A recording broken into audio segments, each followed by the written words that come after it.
Sirah tahun 3 bersama Ustazah Hani. Pelajaran 1. Perlantikan Nabi Muhammad SAW sebagai Rasul. Unit 1. Peristiwa turunnya wahyu di Gua Hira. Nabi Muhammad SAW terkenal dengan sifat terpuji dalam kalangan masyarakat Arab, sehinggakan baginda diberi gelaran Al-Amin. Sebelum Nabi Muhammad SAW dilantik menjadi Rasul, baginda telah mengasingkan diri di Gua Hira yang terletak di Jabal Nur untuk beribadah. Pada malam 17 Ramadan, ketika Nabi Muhammad SAW berada di Gua Hira, Malaikat Jibril telah datang menemui baginda dan berkata, "Iqra", yang bermaksud bacalah. Baginda Nabi Muhammad menjawab, "Aku tidak tahu membaca." Lalu, Malaikat Jibril pun memegang dan memeluk baginda sehingga lemas. Setelah dilepaskan, Jibril berkata, "Bacalah." Baginda Nabi Muhammad tetap menjawab, "Aku tidak tahu membaca." Kemudian, Malaikat Jibril memeluk lagi. Setelah dilepaskan pada kali yang ketiga, barulah Malaikat Jibril melafazkan firman Allah Subhanahu wa Ta'ala yang berbunyi, Bismillahirrahmanirrahim. Iqra' bismi rabbikal ladzi khalaq. Khalaqal insana min 'alaq. Iqra' wa rabbukal akram. Alladzi 'allama bil qalam. 'Allamal insana ma lam ya'lam. Shadaqallahul azim. Surah Al-Alaq ayat 1 hingga 5. Selepas mendengarkan bacaan wahyu pertama daripada Malaikat Jibril, Nabi Muhammad SAW pulang ke rumah dalam keadaan gemetar. Baginda mendapatkan isterinya Sayyidatina Khadijah dan bersabda, "Selimutkan aku, selimutkan aku." Sayyidatina Khadijah segera menyelimutkan baginda.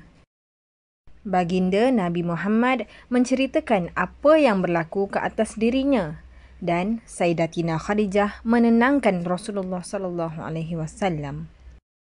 Setelah itu, Sayyidatina Khadijah bersama Nabi Muhammad SAW pergi menemui Waraqah bin Naufal, iaitu sepupu Sayyidatina Khadijah. Waraqah bin Naufal menganut agama Nasrani dan mengikuti perkembangan kemunculan seorang Nabi. Setelah habis mendengar Nabi Muhammad bercerita tentang apa yang berlaku di Gua Hira, Waraqah bin Naufal pun berkata, "Sesungguhnya yang datang menemui kamu itu, wahai Muhammad, adalah Malaikat Jibril yang pernah menemui Nabi Musa alaihissalam."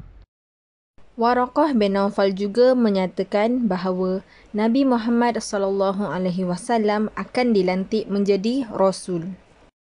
Okey, setakat di sini sahaja pembelajaran kita untuk kali ini. Sekian, Assalamualaikum. Seterusnya,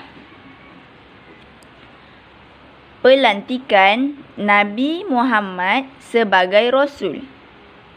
Latihan 1. Tandakan betul pada penyataan yang betul dan pangkah pada penyataan yang salah. 1. Nabi Muhammad mengasingkan diri di Gua Hira. 2. Gua Hira terletak di puncak Jabal Uhud. 3. Nabi Muhammad beruzlah untuk beribadah kepada Allah. 4. Sayyidina Khadijah menyediakan bekalan makanan ke gua. 5. Surah Al-Fatihah merupakan wahyu yang pertama. 6.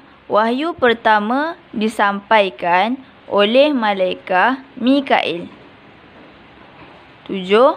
Waraqah bin Naufal adalah sepupu Khadijah. 8. Waraqah bin Naufal seorang yang berketurunan Yahudi.